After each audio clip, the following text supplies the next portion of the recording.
Who would like to start and read the first case?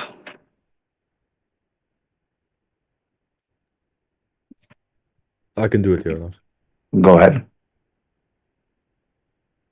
Okay, 1 second.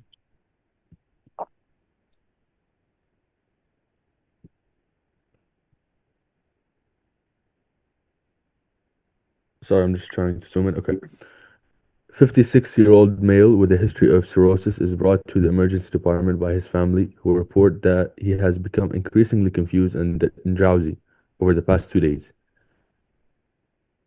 He was found staring blankly and responding sluggishly to questions. They also noticed a musty odor on his breath and that he had not had a bowel movement in the past few days. Okay, so approaching the case, the key features first, the demographics is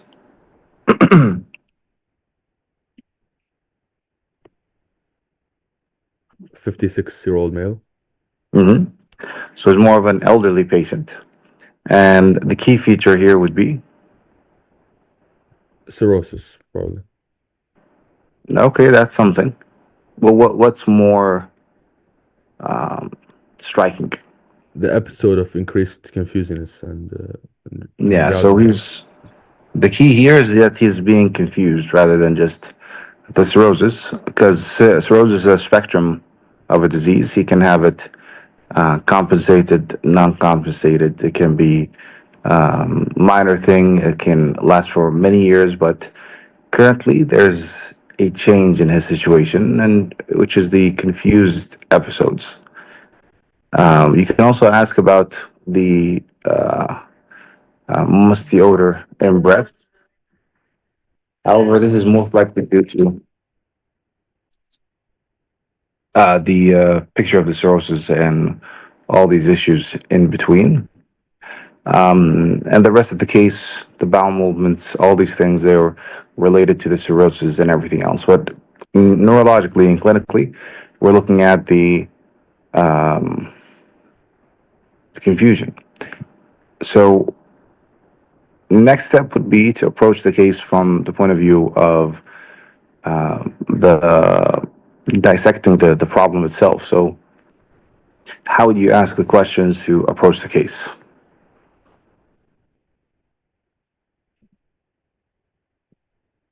And anyone can write on a text in the chat, or you can open your mic and answer.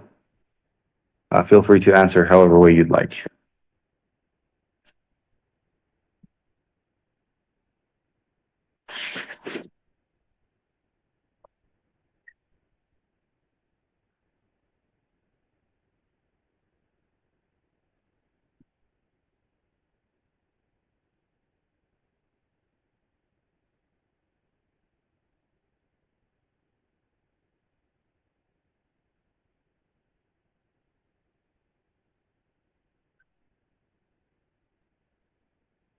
Anyone would like to tell me more about the case or ask questions about the case?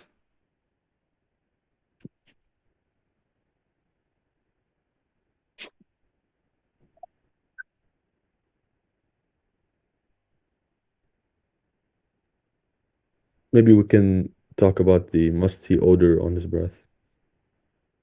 Okay. So usually this musty odor comes with the cirrhosis episode. Whenever his liver condition is very sick, I noticed that he has a change in his mouth odor.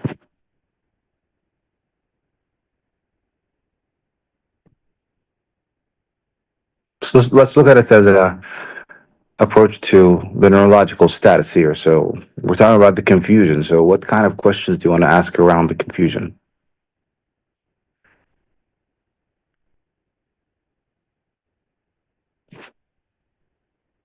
So what medications is he taking?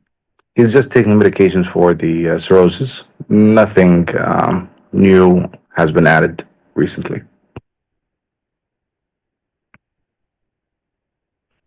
Yeah, let's get more questions, people. Do you know where you are, what date it is?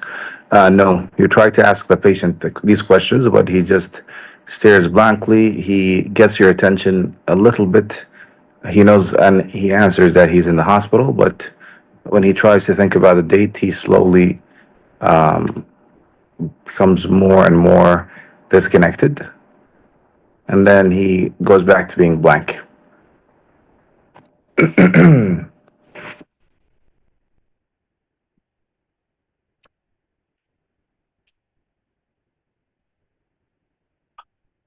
So we have the usual questions of when did it start?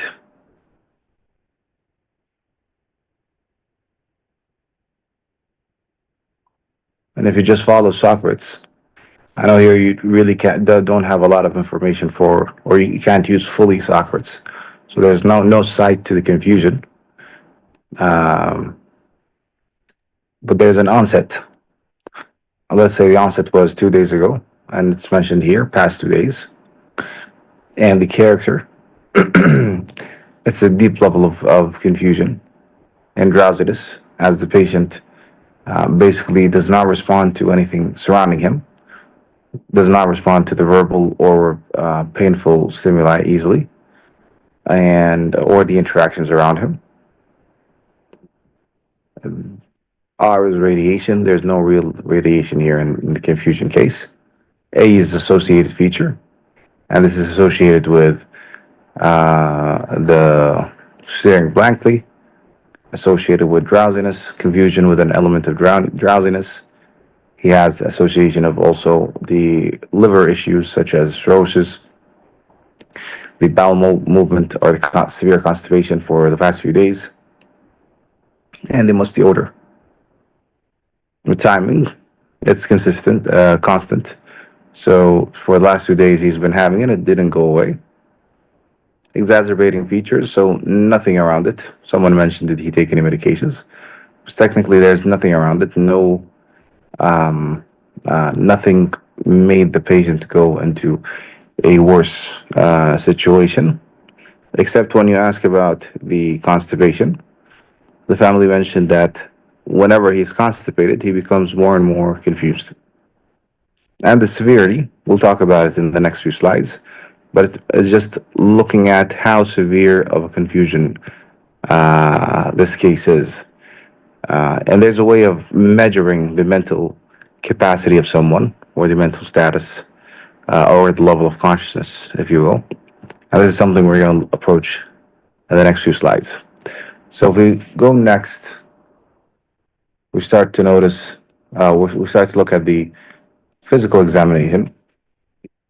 So does anyone have any questions about the physical exam of the patient? Doctor, is it possible for you to put the slides in landscape?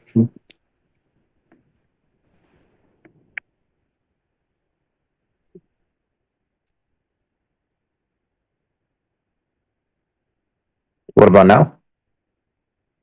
Yeah, that's better. Thank you. You're welcome. So what kind of questions do you want to ask here? Or what are you going to look for in the neurological examination?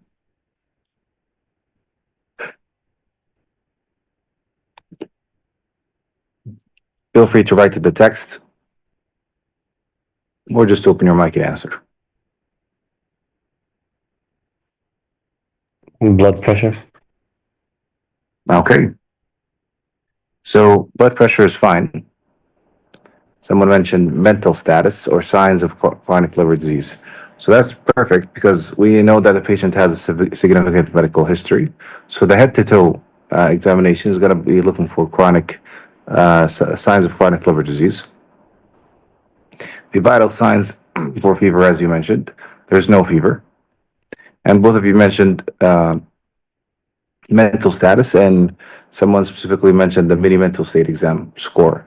So mini mental state exam is looking at the patient and asking about orientation, or basically looking at the cognitive domains in a quick fashion.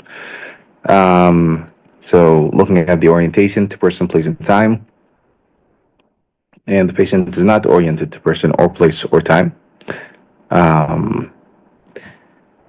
You can look at also it has other components such as the naming, the language, fluency and such, but this is not the appropriate time to ask these questions because you're not looking for cognitive function. You're looking for level of consciousness. What else are you going to ask for? Or what else is important to look for? So we check the pupils. That's perfect. Pupils are the window, or the eyes are the window to the soul, and that's especially true for neurology because the the type of presentation of the eyes, whether the eyes in itself, as in how they move, or the pupil level, as in how much constricted or enlarged, can tell you a lot about the case of the patient. So some people with, unfortunately, toxicity or overdose or a metabolic status, they have different presentation of their pupils. So looking at the pupils is very, very important. Someone mentioned gait. So a gait is also important because you may have signs of syndromic issues, such as things that we previously mentioned, like the vitamin B12 deficiencies, or, for example, something called Miller-Fisher disease, which is a type of, you can call it a type of GBS, or you can look at also Wernicke's encephalopathy, which is also a type of deficiency. So all these syndromes of deficiencies or metabolic disturbances as well can cause ataxia or gait issue. So it's important to also look at the gait. Manganese toxicity as well can also change the gait. A lot of people are asking about the Glasgow Coma Scale or the GCS. It's not correct here because the patient is not in a coma. From its name, it's a Glasgow Coma Scale, and the patient is not in a coma. So technically, you don't need to use it here. Have you noticed any changes in your gait? We mentioned that. Speech. So speech is important because you also want to look at the fluencies and the aphasias, because confusion can be a change in the level of consciousness, but it also can be a type of aphasia. And aphasia is basically, as you know, it's an issue with speech or repetition or comprehension. So the patient might look like he is saying weird things or not responding or not talking, but in essence, he's actually having aphasia. That's a very, very important thing to rule out and to approach. We had patients who came into the ER with confusion, similar episode, and they're not really saying things that make sense, or they're not really speaking. But when we did a proper physical examination, as we're trying to do right now, we noticed that's not a mental status issue on itself, but a big component of aphasia. And we diagnosed them as stroke. We did a imaging as a stat, and we went into an acute stroke code, and we actually managed the stroke and removed the clot, and the patient went back to speaking properly and fluently. So language in a confused patient is very important, as it can be aphasia. Also, a patient that, as we mentioned previously, we have seizures. A patient can have a seizure that is presenting with language disturbances. So the patient can speak in different ways, or mention different things, or be non-fluent, or give you weird answers and such. And this is also around the picture of aphasia. And the patient might, again, when we approach the patient, he had on and off confusion. So he'd be fully confused, not speaking or saying gibberish or saying inappropriate responses. And then after examining again, he would go back to speak properly.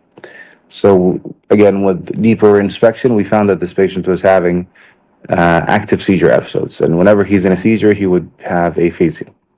So it's very important to approach the case fully, to make sure you don't just look at one aspect of the disease and forget everything around it.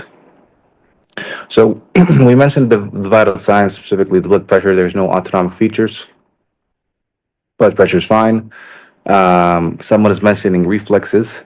Technically, reflexes is very important. Again, when it comes to metabolic disturbances that can cause confusion, reflexes can be affected, and they're affected in a way that they become weaker because the metabolic disturbances affect how the electrical response to a fever, to a reflex, how strong it is. um, Cranial neuropathies are generally fine. Motor examination and sensory examination are also fine. All these three are very important to rule out other causes of confusion, especially in the context of stroke or seizure. Head to toe examination, as we mentioned, to look for any chronic or other review of systems, especially in the case of the cirrhosis. So you mentioned chronic liver disease findings. So what kind of chronic liver disease findings would you be looking for in a head to toe examination? So someone mentioned jaundice, which is discoloration of the skin, looking orange.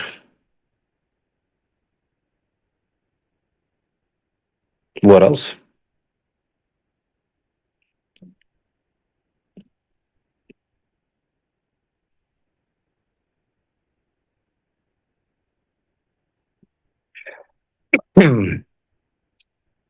Anything else relating to higher liver enzymes? But that's in the lab.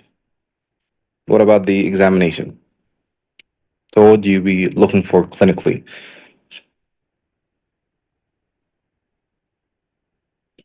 So hepatomegaly, which is increased size of the liver. You want to see orange sclera. Are the eyes also changing in color?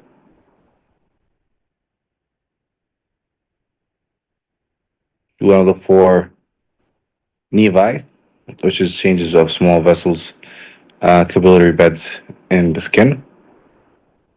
And we'll look at more later on. So, continuing on with the case.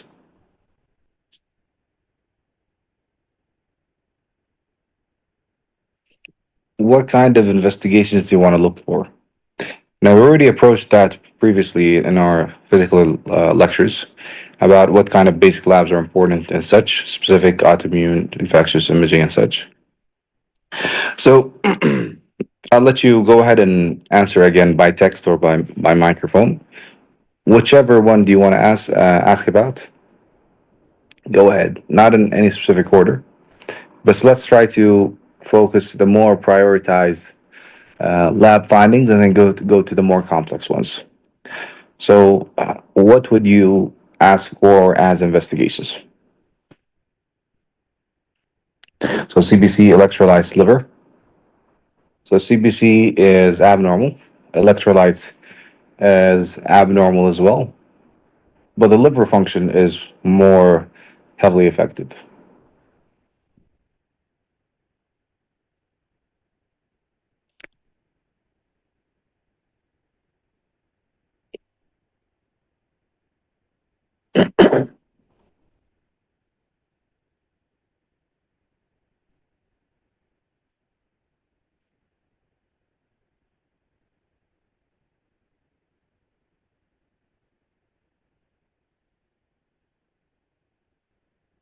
ANA, so you're screening for autoimmune picture. Any reason why?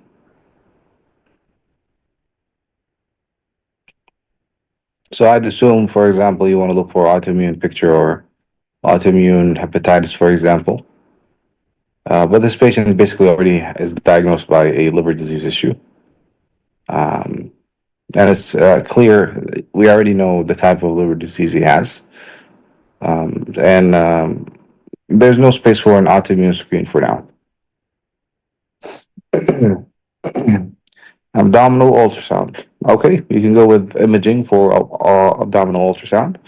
You'll find worsening liver function or worsening liver integrity.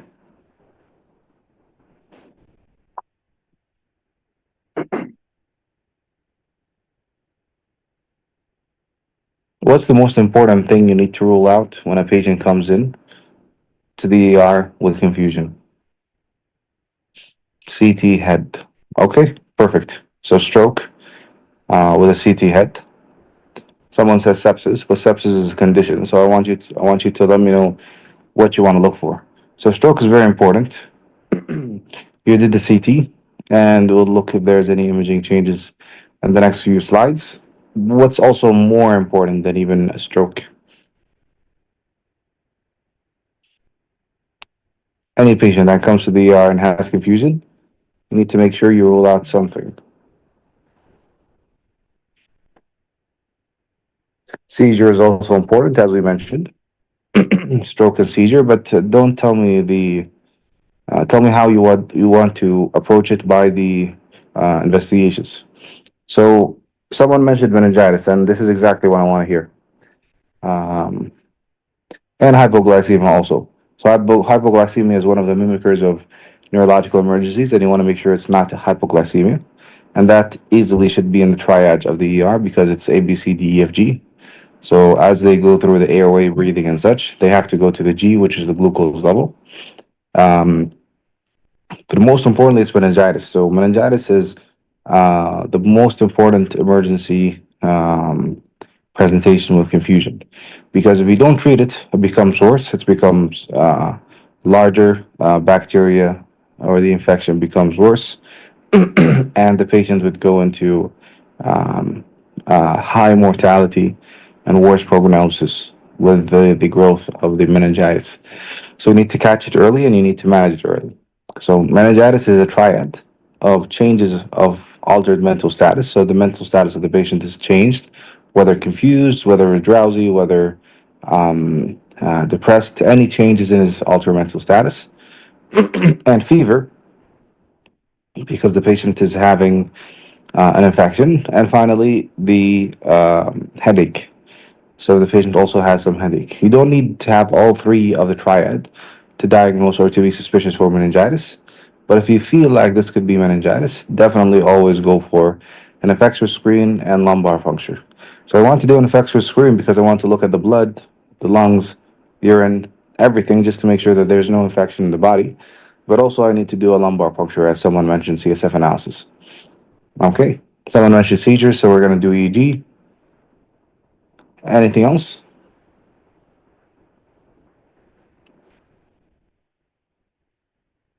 Okay. So let's go ahead. These are the findings. So when we mentioned the key findings on examination, the patient was mostly disoriented to time and place. Person, not so much. And this is a very important thing because usually patients don't really lose their orientation to person, especially themselves, especially to close people. So their family members or their caretakers. If that's the case, if they are disoriented to person themselves, that is a sign of functionality. So it's a functional disease because technically you cannot lose your orientation to self. And if there's a disorientation to person, that could be a severe level of confusion, and that would be very severe diseases. But in essence, generally confusion, that'll always be just time and place. The patient has astraxis, which is the flapping tremor, which is also a part of the chronic liver diseases. Patient has slurring in their speech. Patient has jaundice and ascites, which is also a sign of chronic liver disease, which is increased fluid in the stomach or the abdomen. Not the stomach, the abdomen.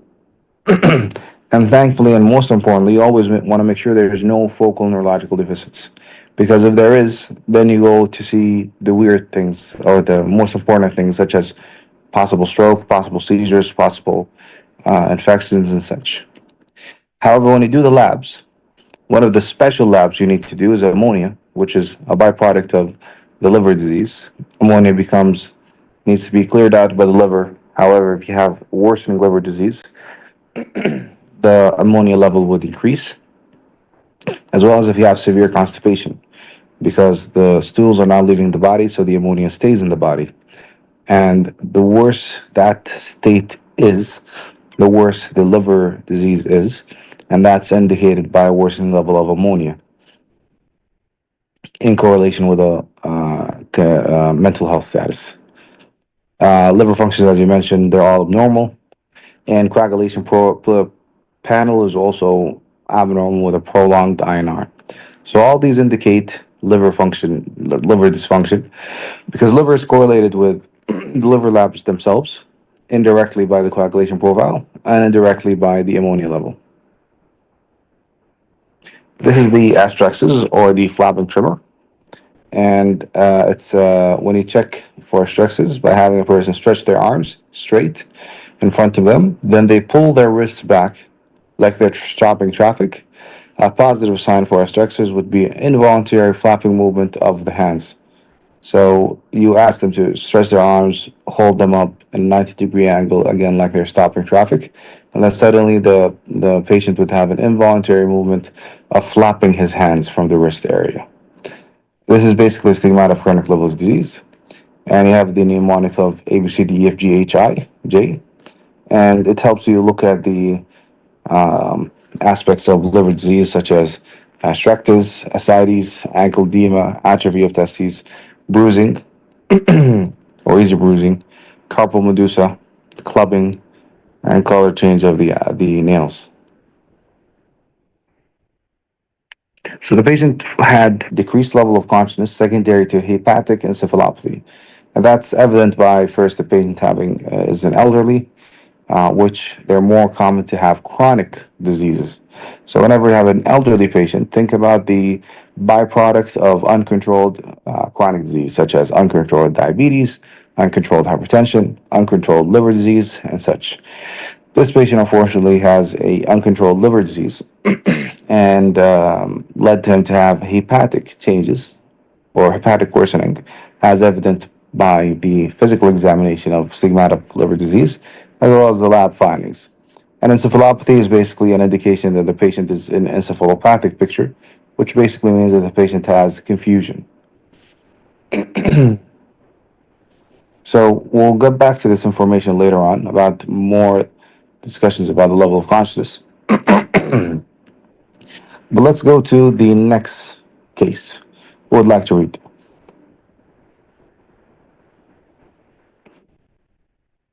Please go ahead and open your mic and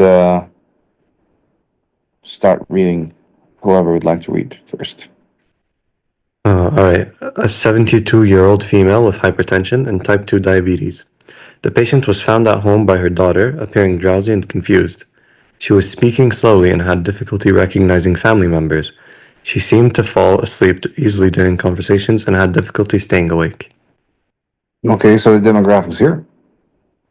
72-year-old female, and she has hypertension and type 2 diabetes.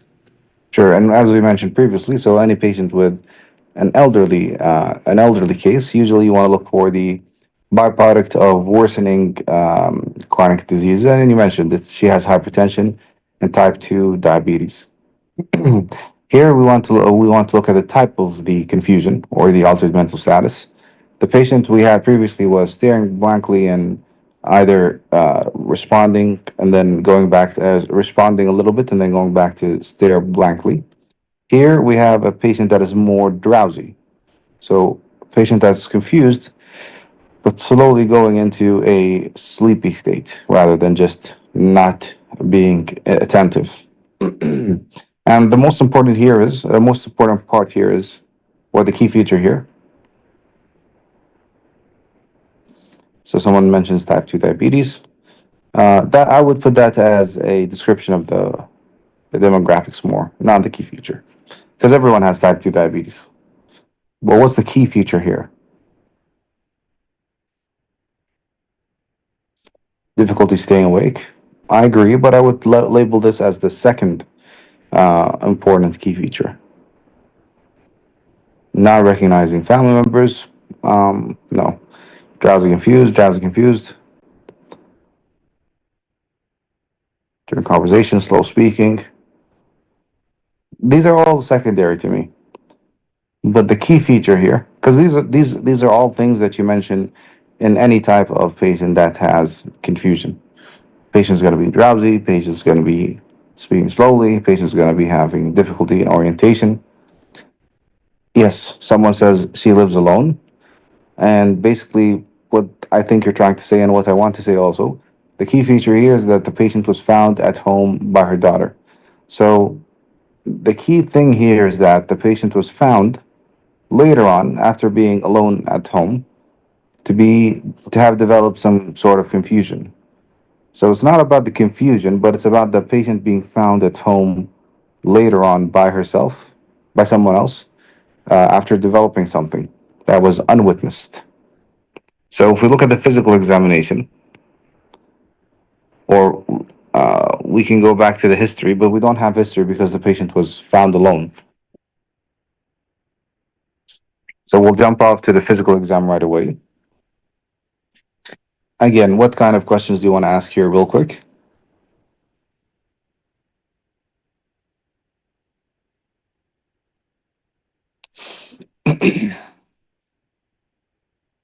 So this patient is now in front of you, and I'm asking you to do the examination. What would you want to focus on?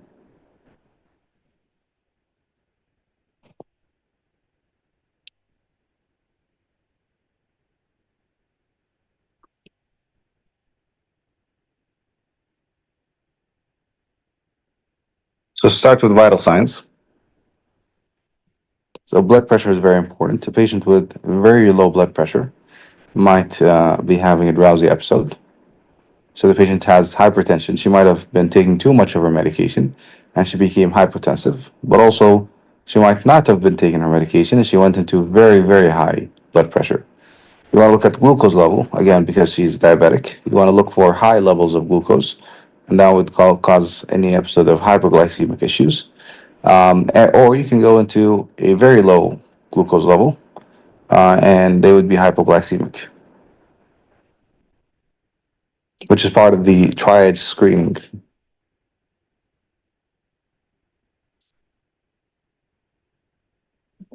What else do you want to examine for?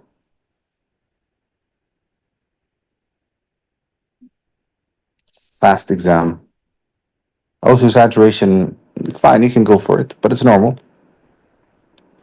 I'm assuming fast exam, you mentioned you're trying to look for internal bleeding with ultrasound. Temperature, again, yeah, that's very important. You want to look for fever. And mini mental state exam because you want to look at the cases, the status of the mental state, basically. Let's look at things specifically here in the slide.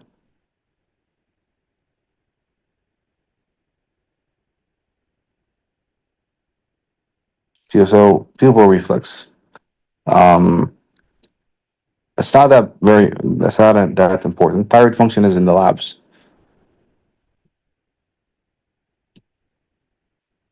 but you want to look for pupils because sometimes you would read about cases with blown out pupil, or the pupil is um, enlarged or dilated.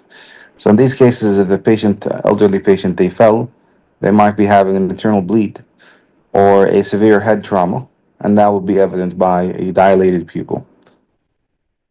Weakness in motor exam or any sensory deficits. Exactly.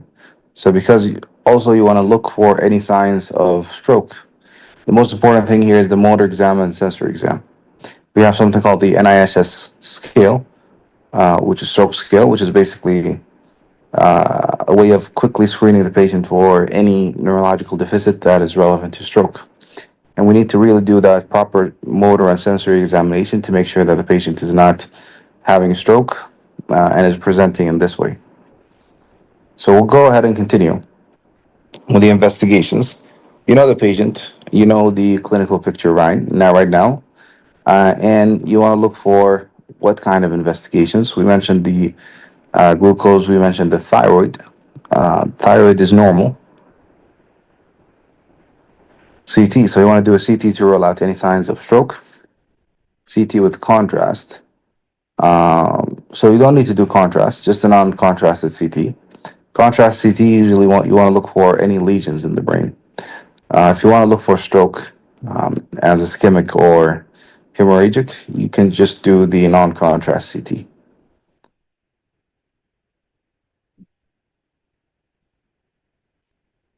What else do you want to look for? Electrolytes.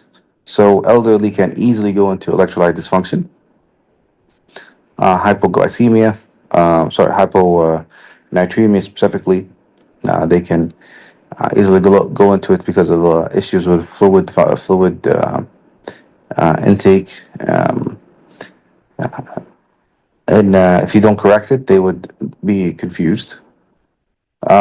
Someone mentioned kidney function. Usually it's low anyway, so it really doesn't change much. I know you're trying to say that the hypertension might affect the kidney function, but that's also important because worsening hypertension can hit the kidneys, and the kidneys would stop becoming functional, and the urea and all the toxins of the kidneys would start to accumulate in the body, causing confusion. So that's a very good thing to ask for, mashallah alaik. What else do you need?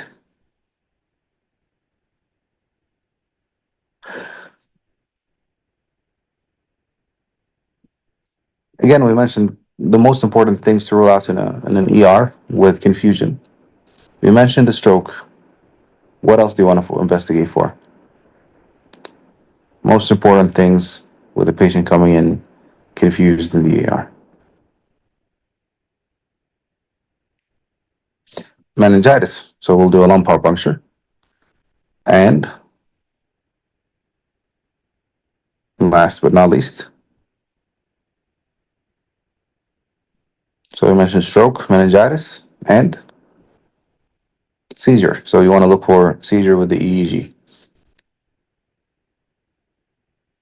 So the findings were, again, a decreased level of consciousness, but the patient is arousable. Patient also has some sort of impairment in attention and memory. Patient has mild right-sided weakness, and that's very good because it's very important because it was good for you to ask for motor examination. Because if you just approach the confusion and the drowsy, non-responsive, non-cooperative patient, you would have missed the right-sided weakness. Because the patient is technically not cooperative. The patient is frail, and the patient is basically sleeping. As much as possible, you want to examine them, but they keep on sleeping. So you would have noticed the right-sided weakness, especially that it's mild. So always make sure that you notice and approach the patient for stroke, for seizure, and for meningitis when you have confusion. And you also have a decreased sensation of the right side of the body, which is also a sensory issue. You do a CT, and it shows a possible thalamic infarct. And then you take the patient for an MRI, and it confirms ischemic stroke in the thalamus. And you look at the blood test, and the patient's having elevated blood glucose at dyslipidemia, however, not in high levels. So this is the image now we saw. And this is a specific image that I mentioned previously, but I want you to focus on it again. This is a MRI, and if you notice in the middle, there's two white spots, one on the right, one on the left. And the brain is basically a mirror to itself. So if you close it on itself like a book, it would mirror the other structures.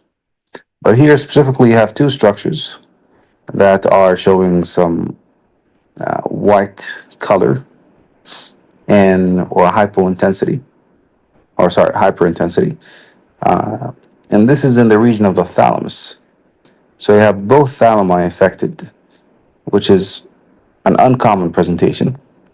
But in this kind of presentation, when you have both thalami affected, it affects something called the artery of Percheron, which is a uncommon artery that instead of each thalami having its own blood supply, this abnormal vessel is the person is born with it, and there's only one vessel feeding both thalami. And when it's affected, both thalami are affected. And when both thalami are affected, you have a change in your level of consciousness. And of course, the thalamus itself can cause changes in power and in sensation. And here is a CT where you look at the hypodensity. Again, it's both sides, the right and the left. So it shows you both thalami affected. So this was a patient of a decreased level of consciousness secondary to bilateral thalamic stroke.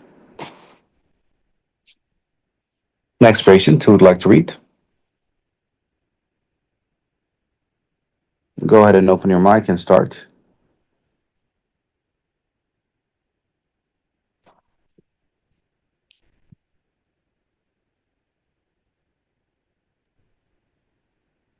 A 45-year-old male with a history of epilepsy but no recent tonic-clonic seizures.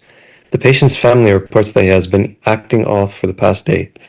He is staring into space, not responding appropriately, and seems confused. Occasionally, he smacks his lips and fidgets with his hands.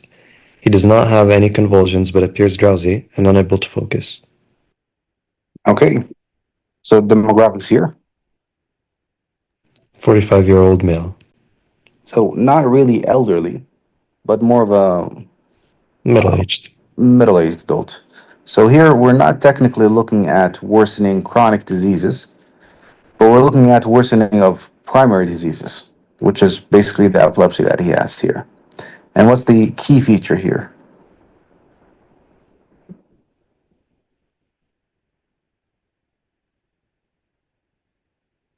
The confusion. Yes, but what's around it?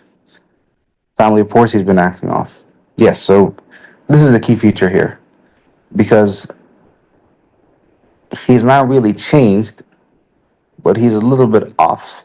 So there's something weird about him. And this is the most important signal here because family or people that live with you, they would notice if there's some weird changes in your character. So there's an element of confusion, but mostly defined as acting off.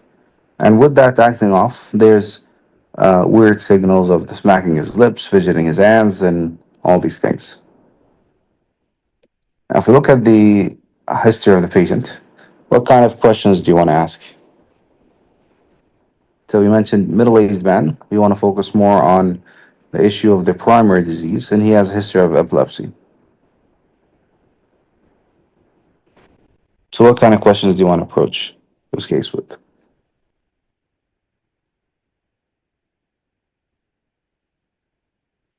Cooperation with epilepsy medications. I think you mean compliance.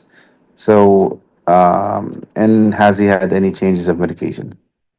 How long is each episode? So yes, so episodes don't last longer. It lasts for a few minutes and then go away.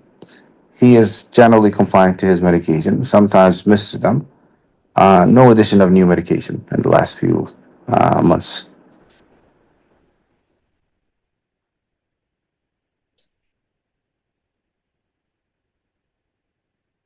Any recent head injuries or falls? No recent head injury or falls.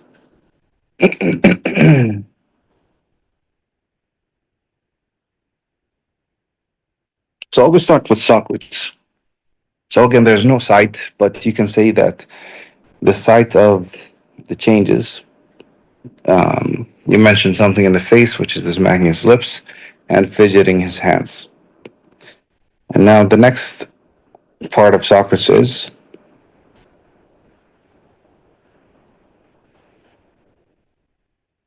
so onset. So you want to know when all this thing started. So these started about 2 weeks ago. The character of it. So SOC character. We already have a description of the character. Radiation, which means here more evolving.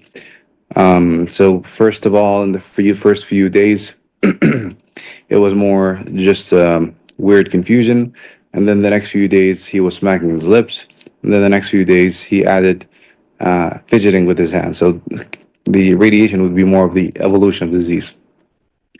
Someone mentioned any triggers. So I'll ask you, what kind of triggers do you have in mind? So after radiation, you have association. So is it associated with anything? It can be associated with the triggers. So you mentioned medication. There's no change of medication. But what other triggers do you need to ask about?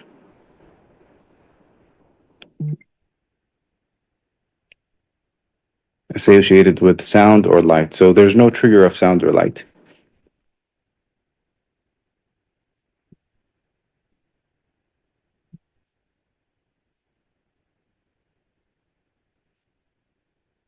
What other important triggers do we need to have?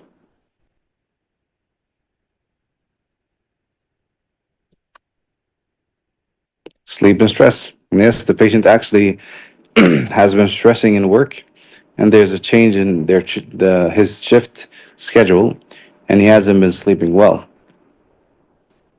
Okay, so T in Socrates is the timing. So you want to know how many times this confusion off feeling happens.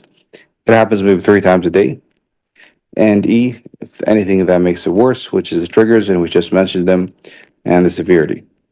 We want to also look at the associated events around it. So we want to make sure there's no falls, there's no head injuries, and we mentioned also the change of stress of work that also affected the sleep cycle. Um, we want to ask if there's any associated systemic findings, and there's no systemic findings. Did he have urinary incontinence? No.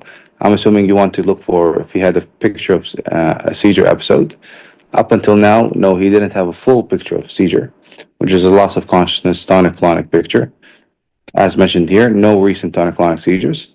And usually with a full-blown seizure, he would lose consciousness and lose urinary control.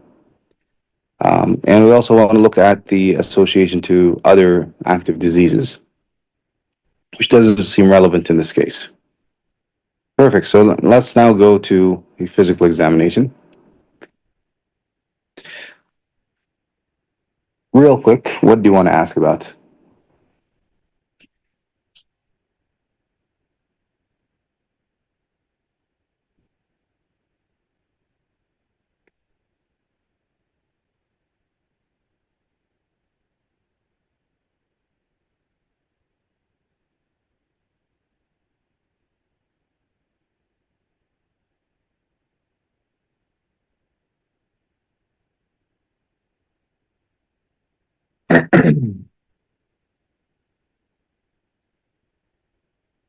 So technically, a 45-year-old only having epilepsy, no other chronic diseases, only coming in with weird episodes of on and off confusion as well as on and off um, these abnormal statuses. So EEG is not an examination. Now we're in the neurological examination. Someone mentioned gait. A gait is very important because it can tell you if there's any change of the cerebellum system, sensory system, and such. But the gait was normal. You want to look for any other motor examination and sensor examination to find any negative symptoms. So loss of sensation, loss of power. But most importantly, you want to look for positive findings, which is an increase in something because epilepsy is a more electrical activity disease. So you want to look for positive findings, such as hyperreflexia, such as increased sensation in an abnormal way, such as increased numbness, increased tingling sensation. You want to look for in the cranial nerves. You want to look for abnormal activities of the eyes, especially the pupils. So eye movements, facial symmetry, exactly. But thankfully, all of these are fine. And you want to look for head and toe examination to find any other disease activity, especially someone who is middle aged and as they grow, possibility of other diseases to be found. Intoxication, it's not in the examination, but you want to look at the patient from a point of view if he's using any illicit drugs or taking into any toxic material, especially from an occupation point of view if he's working in a factory. And this is what's supposed to be in the history more than the examination. Yeah, and when we look at the head to toe again, we want to look at any other developing chronic diseases because you might be the first person to diagnose a patient in middle age with cardiac disease or swellings in the body from fluid retention secondary to cardiac disease or some sort of worsening diabetes that was not really diagnosed before, or worsening hypertension and such. So keep in mind that the patient should be well screened always. Let's go next. Investigations. This seems like a straightforward case. Patient with history of epilepsy and coming with confusion episodes. What would you want to investigate for?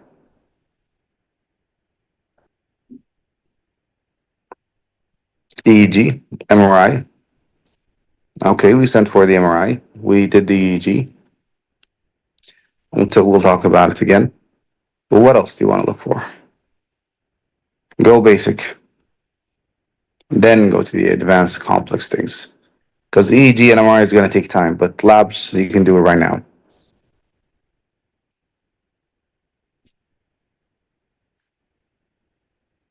So CBC with differentials. Patient shows some sort of anemic picture. What else? Liver, electrolytes, glucose. Glucose is fine. Electrolytes, he has some metabolic disturbances. Someone mentioned liver and renal function. Liver and renal are both fine.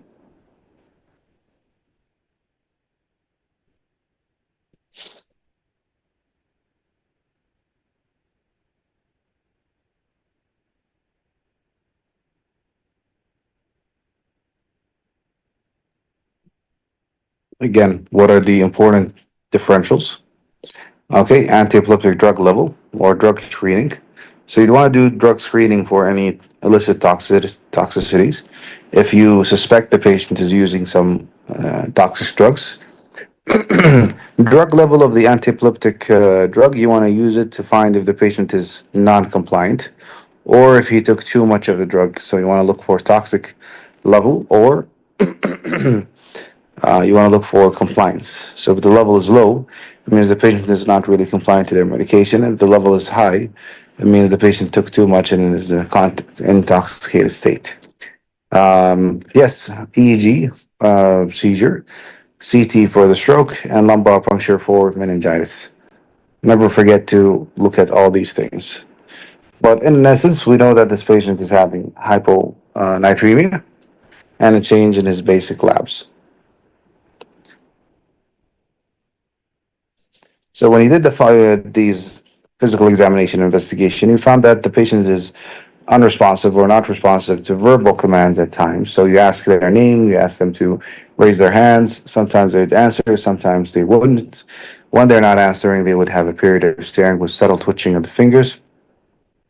No focal weakness, no focal sensory loss, no clear signs of post-ictal confusion. So there's no full cycle of seizure that leaves the patient to have a post-ictal confusion.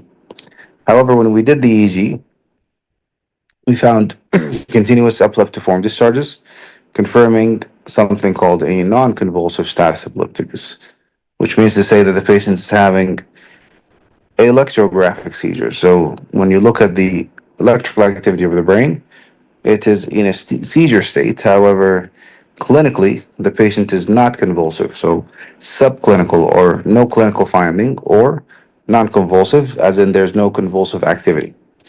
When you look at the electrolytes, we mentioned that the patient is having hyponatremia, and MRI was done to rule out structural abnormalities, which were negative.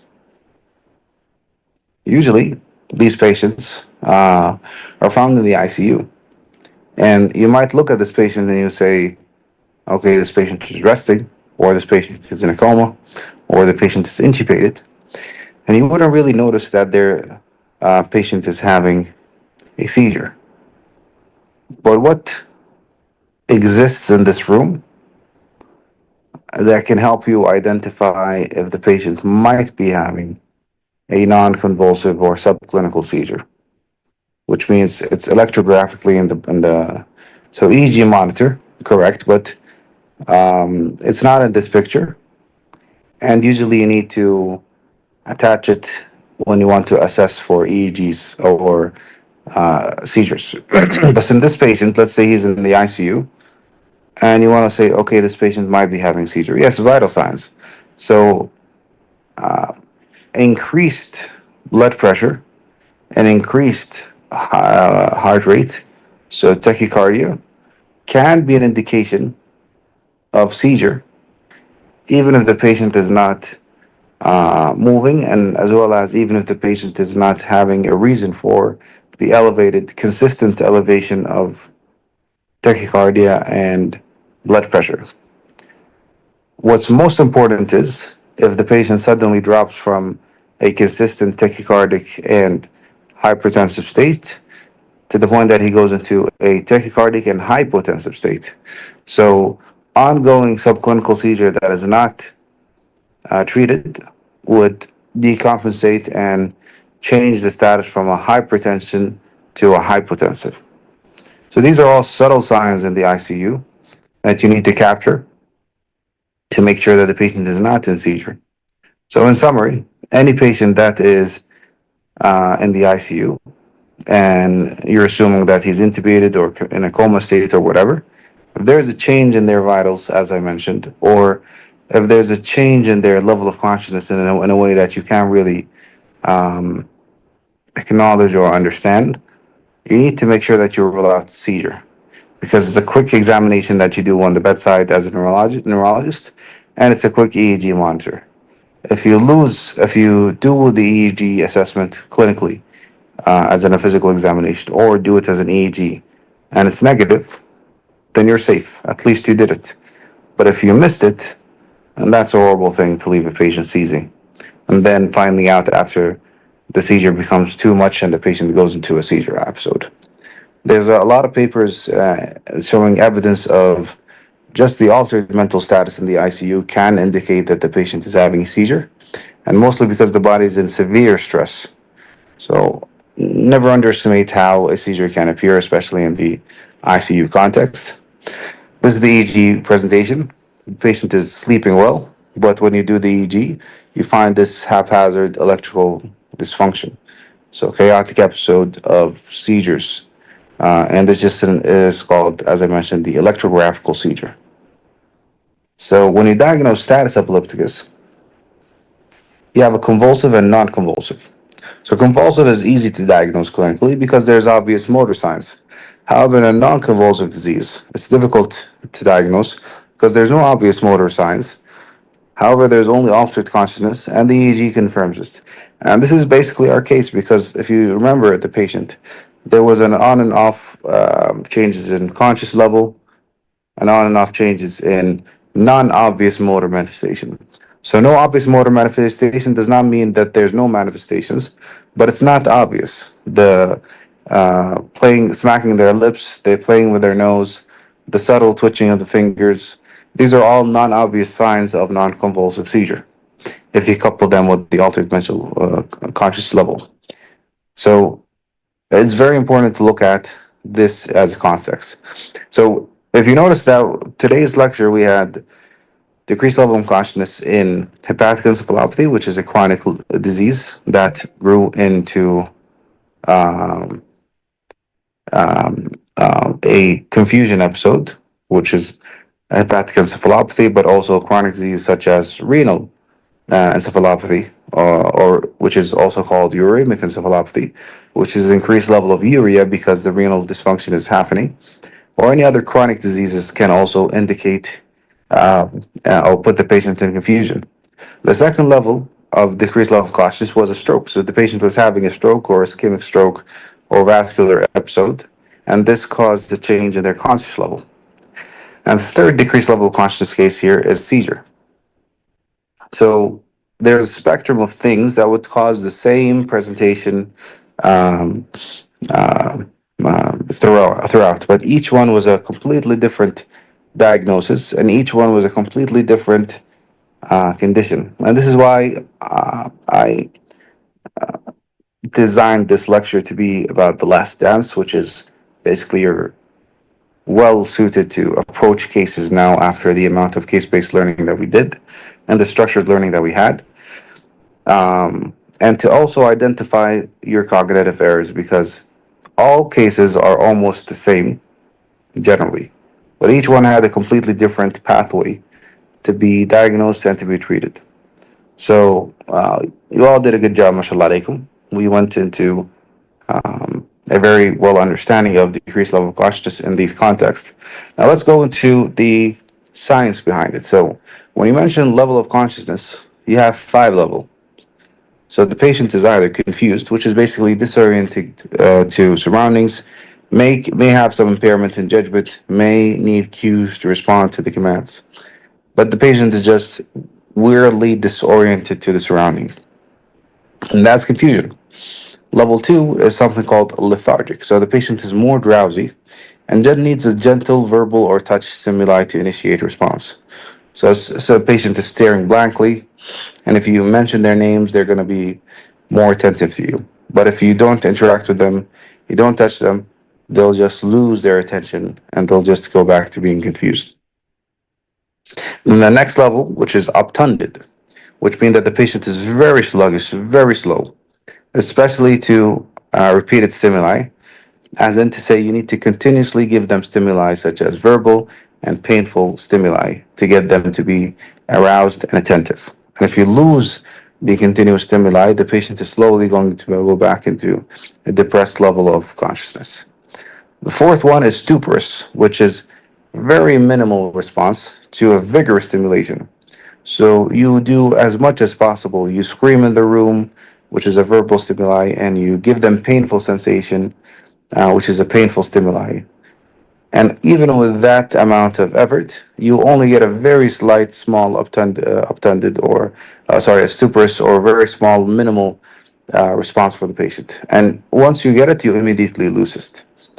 So that's the last level before coma, which is basically no observable response to any external stimuli, no matter how much verbal or physical or any type of stimuli you give the patient, there's no response.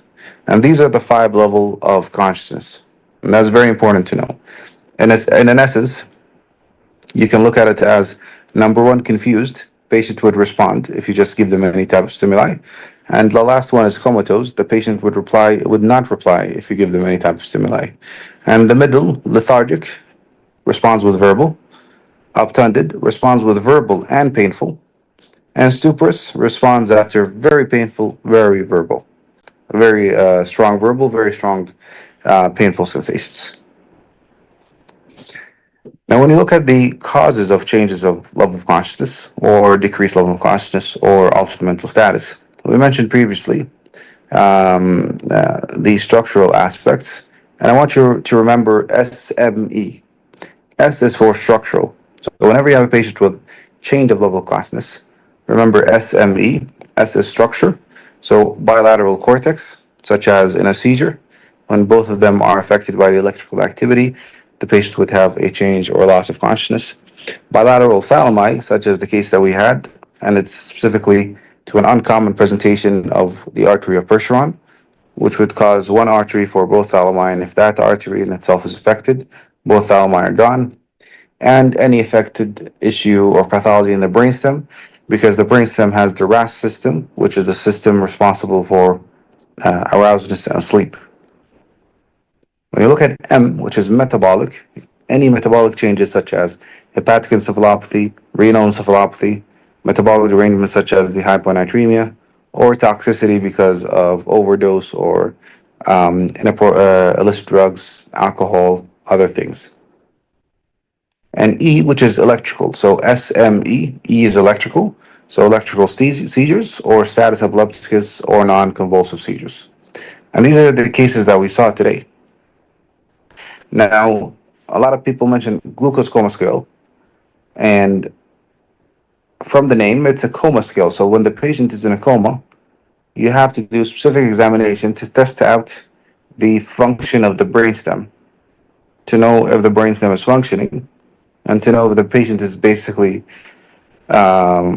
comatose, but with remaining brainstem reflexes. So the brain integrity and structure is still intact. And these are the comatose examination that you can do based on the cranial nerves. But we can go to it step by step. and call this the steps in clinical examination of brainstem reflexes.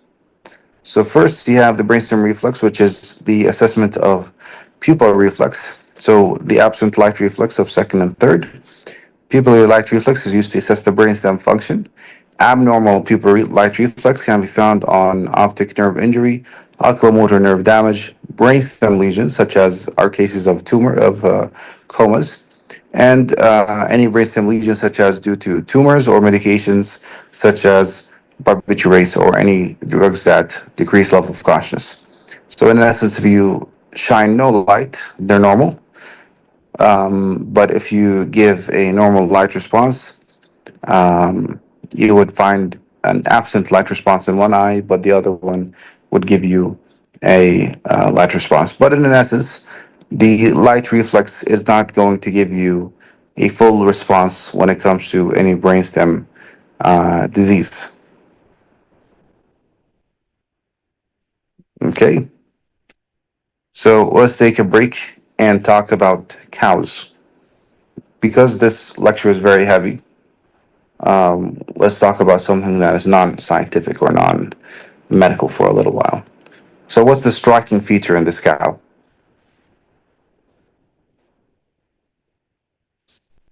Let's test out your awareness and arousal levels and how much you're focusing and attentive. So, this is a purple cow. So, he didn't say that it's a cow. He didn't say that it's huge. He didn't say that it's in a field. He didn't say that it's having black and white stripes. He just mentioned that it's purple. So this goes back to the idea of diagnosing and approaching cases. We always want to look for the key feature, the striking feature, the thing that stands out. And there's a concept in marketing called purple cow. So the purple cow theory, how to transform your business by being remarkable, is a very smart and amazing marketeer called Seth Godin. And he wrote this book called Purple Cow, challenging, smart thinking, and lots of great example, which is a must read as per the marketing magazine. But this is basically when you want to market something, you want to market it in a way to make it remarkable. So you want to make people do a remark on this thing. So when people pass by and see cows in the street, well, that's the US when they are driving cross country, they see a cow, but they never point out it. They never say, look, there's cows, because it's a normal thing. But when in between them, you find a purple cow, you're going to let everyone know that, hey, look, this is a purple cow. You might stop, you might point at it, you might take pictures, but you would definitely make a remark. So I invite you to read this book because it's a very interesting book. It gives you a different perspective about things outside the scope of medicine. This guy, again, he's a very great writer. He has a lot of podcasts and a lot of videos online. He mentions here, if failure is not an option, then neither is success, which is also a very smart way of describing how people put effort in their work. So people that want to do something as simple as, for example, you want to pass the examination of this block, and you give yourself an assessment that failure is not an option. So you're not going to even think about failure as a possibility. So, in that essence, then neither should success be an option. So he is trying to say it in a way that it's more focused approach of blinding yourself from all other possibilities, such as how you blind yourself from failure. You also blind yourself from success because you want to be very focused and hyper focused on getting the job done.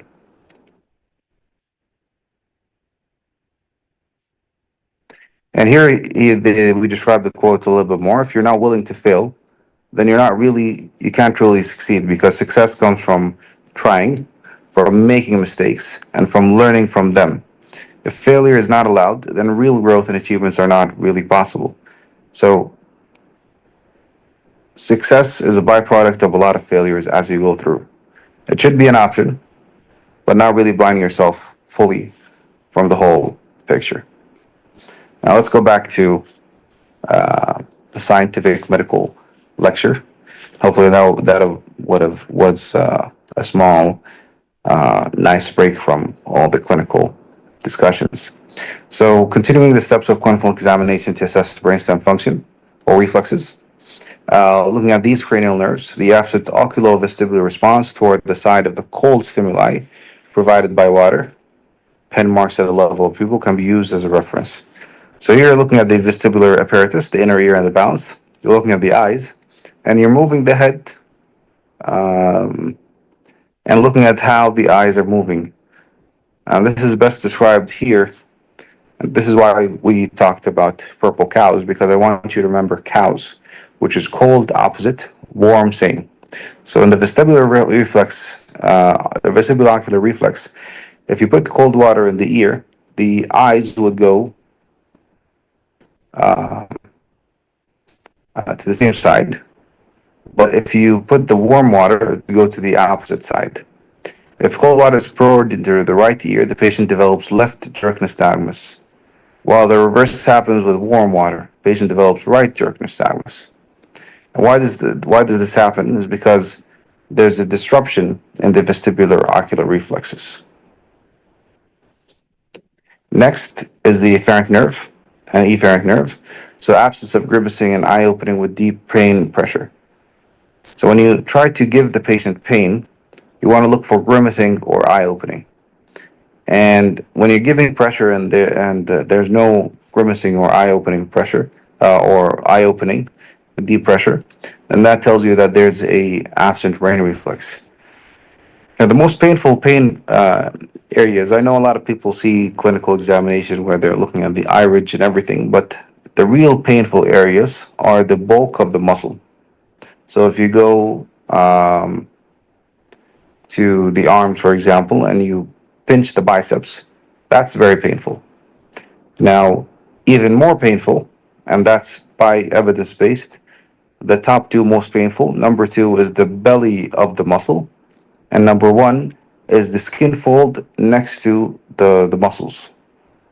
If you pinch the skin folds next to the muscles, they're way too painful.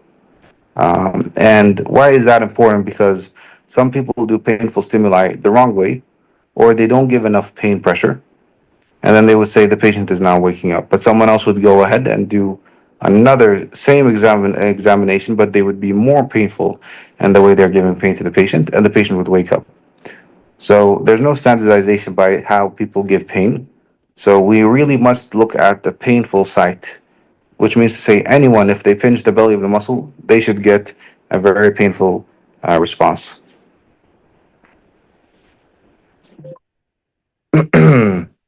The absent corneal reflex is elicited by touching the edge of the cornea. So basically, you open the eyes of the patient, you bring a cotton swab, you come from the side, and you try to touch the eye. And as much as you're closing up to the eye should start to twitch or start try to close on itself because it doesn't want to be poked by a cotton swab. So if you don't get this reflex, it means it's absent.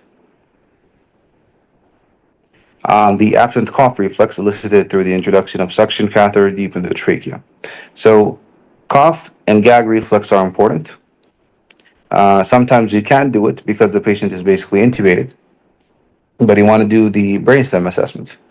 So in the suction here, the B part, you can push it down to go deeper into the lungs, and then press on the button to start suctioning, so you can suction out the phlegm and other contents that are stuck in the lungs because the patient technically cannot cough, and you don't want mucus to accumulate in the lungs. So you would suction them out every now and then. But whenever you push the suction in, you would elicit a gag reflex. And when you push this suction in, you should see the patient gag. If you don't see the patient gag, that means it's a negative reflex or an absent reflex. And as you suction out the mucus, the patient should try to cough or do a picture of coughing or a style of coughing. And that should be also part of the finding when you suction out. And if you don't have it, that means this is also an absent brain reflex. So again, the confusion, generally entering the room, talking to the patient should give some sort of attention. In lethargic, the patient should give some sort of attention just to the vocal stimuli, as in you mention their name, or you ask them to focus with you, and they are going to give you their focus. Obtunded, they will not focus until you give them very painful stimuli or painful stimuli. Stuporous, they will not respond to verbal, but they respond to very painful stimuli. And comatose, they will not respond to anything.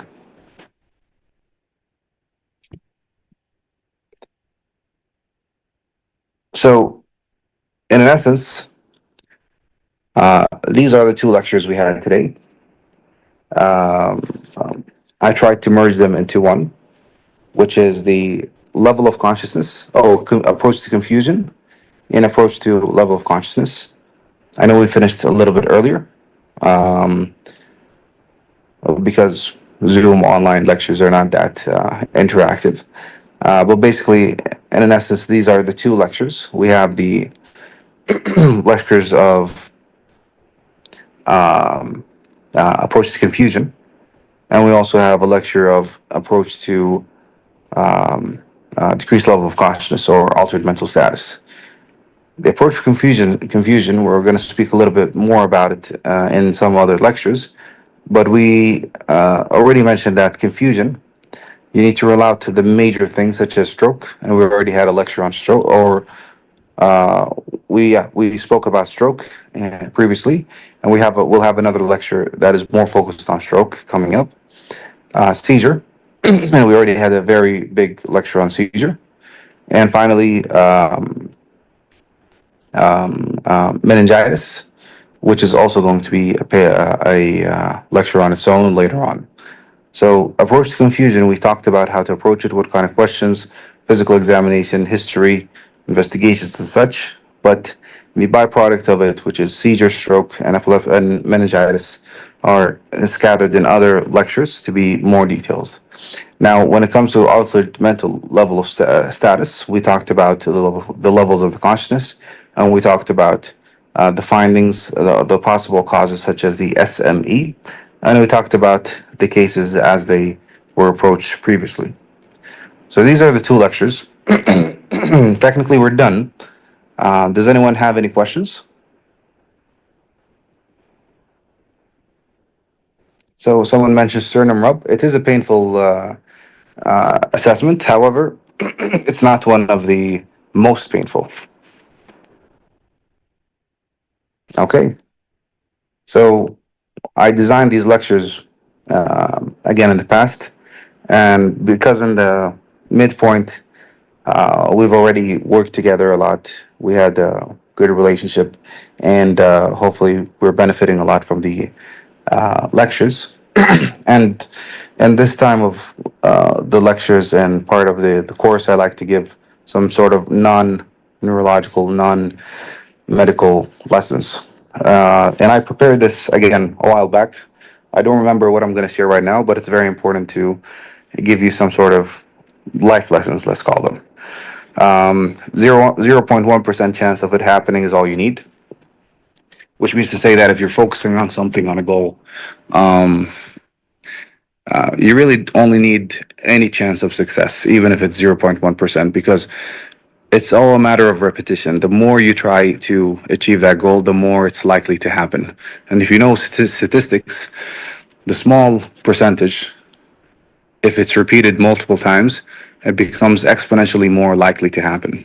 So even if you have no knowledge, no expertise, no nothing, the more you repeat it, the more it's likely to happen. So don't look for signs that it's going to happen. Just trust the process, tawakkal Allah, and go ahead and try as much as possible. And if you look at the case, the ourselves, we started from the point of view of kids who only have an interest in becoming doctors, and that's all we know about medicine. But we tried and we worked towards it in school, in high school, in college, and now you're in college studying very complex things. So who'd have known that from baseline of nothing to now knowing how to save people's lives? So technically, all you really need in life is a very small chance, and multiply it by trying it again and again. Nothing will help you more than just keep moving forward. And that's what I always tell people, especially in high school, in college or medicine. Life is very difficult when you want to be a doctor.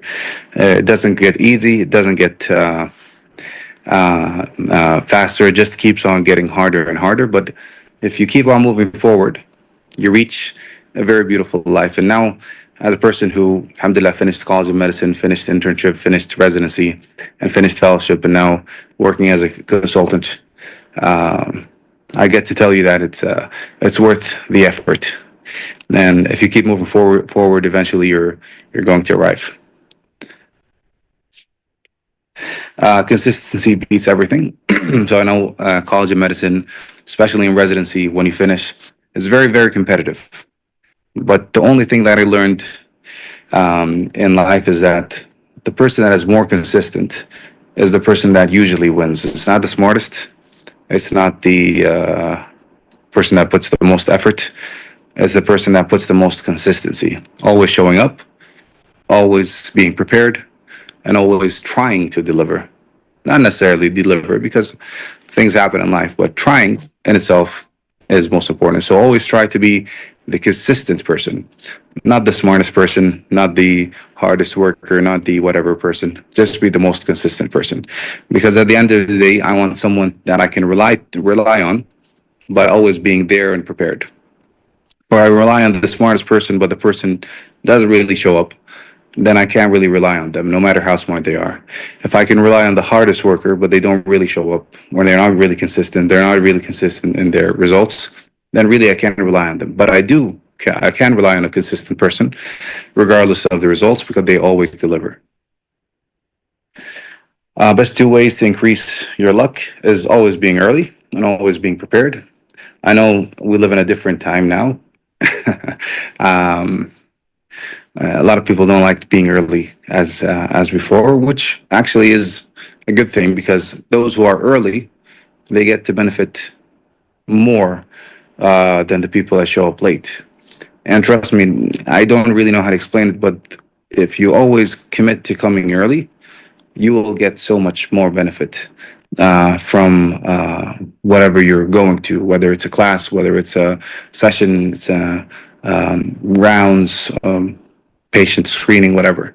And that accumulates as well as being prepared. So always be prepared, no matter how simple it is. If you have a lecture tomorrow about level of consciousness, just read a paper, watch a YouTube video, get some insight because you really need to have a base of thinking before you build on it. If you're not prepared, then you come with a white blank paper. Building things and concepts and work will be very haphazard and it's not really going to be well structured. Play the end game. Don't really mess with a lot of things in between life. People that make you sad, people that are annoying you, things that are currently heavy on you for the next few months. These things, by time and by definition, they're just going to go away very, very soon, no matter how long that it takes. But the end game is no matter what happens, no matter how happy or how sad, how tired or how energetic, how hopeful or how depressed or how strong or how weak, the end game here is to do a great job of learning and applying that knowledge and showcasing your skill to reach a level where you become a consultant, no matter how hard it is to get in, to finish college of medicine examination, no matter how hard it is to get into internship and residency, and no matter how hard it is to graduate from residency and become a consultant. Because the end game is to be a consultant, and then, of course, the end game is to help people with all the knowledge and effort you put into your life. So all these things are very small when it comes to the end game, but we amplify it, unfortunately, because how strong it feels at the current moment. So it's fine for you to feel weak today, but don't forget that you still need to be taking a step to the end game in the future. Be kind, and you'll always win. Don't try to be the tough person. Don't try to be the rude person. Don't try to be the person that steals or cheats or takes away some information. Um, yeah, This is a very primitive way of thinking. And trust me, when you live through enough situations, you're going to understand that being kind is the strongest thing you can actually be. A lot of people would want you to be tough or an eye for an eye, or I need to be rude or strong to put some boundaries and everything. But you can still be kind and put some boundaries. You can still be kind and have some strength. You can still be kind and get people to respect you, because it's really about being nas nas, being a person that is reliable and present to be part of the whole situation with people. And the best example here is the Prophet Muhammad. Prophet Muhammad was basically defined by his mannerism and how kind he was and how connected he was to the people.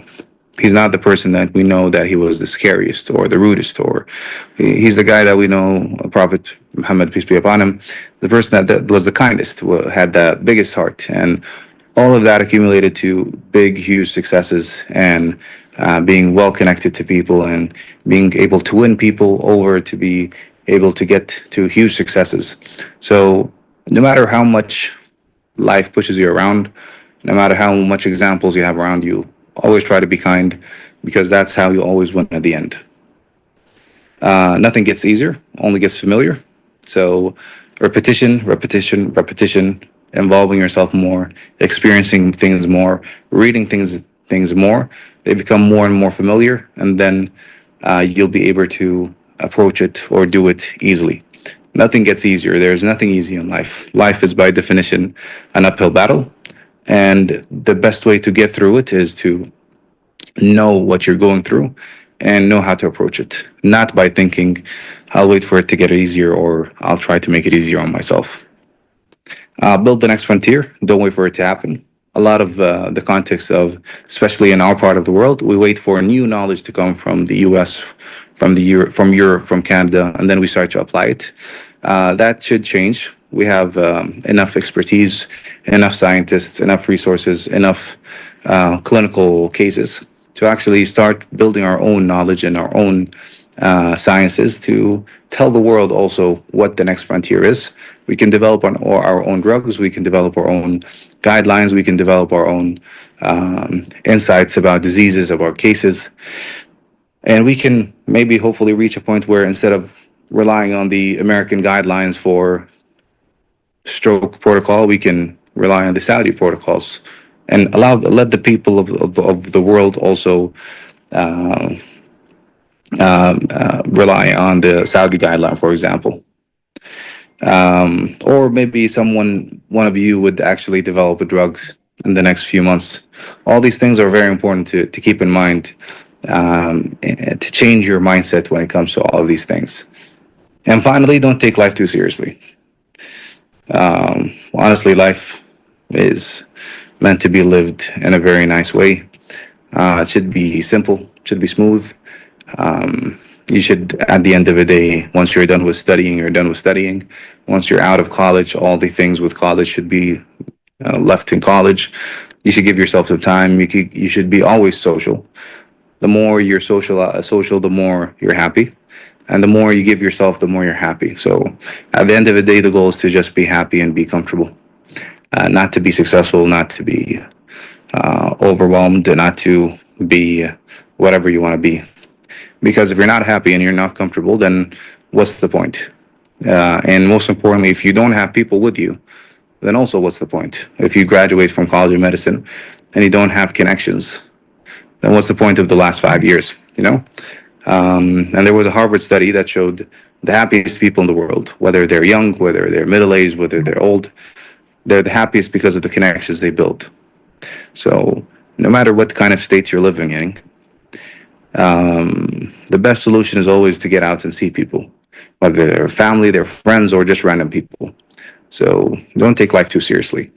You're going to wake up one day and say, why did I put all this effort? And it's good because you're going to learn from life a lot. And then you get to know these lessons from life. And this is a few things that I try to share with you.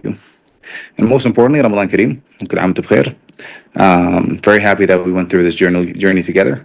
I'm not really happy that we're doing it in Zoom. I like to teach you and be with you in the classroom, but I understand this is the easiest way to do it for today. I'm gonna miss the lectures, and I'm gonna miss teaching you for the next couple of weeks until we're back from break. Please feel free to reach out to me at any time if you want any further explanation. I think the BLC leaders have my email, so please email me at any time. Email me whatever way you'd like. Ask me the questions. Ask me any insight that you need to know. If you feel like something is confusing, let me know, and I'll try my best to answer these questions. We'll be prepared for the examination, so don't feel worried about that. But please let me know any questions that you might have. Yeah, and feel free to reach out to me whenever you need. Thank you so much for all the time that you gave me, and I hope you benefited so much. And please enjoy the rest of your vacation.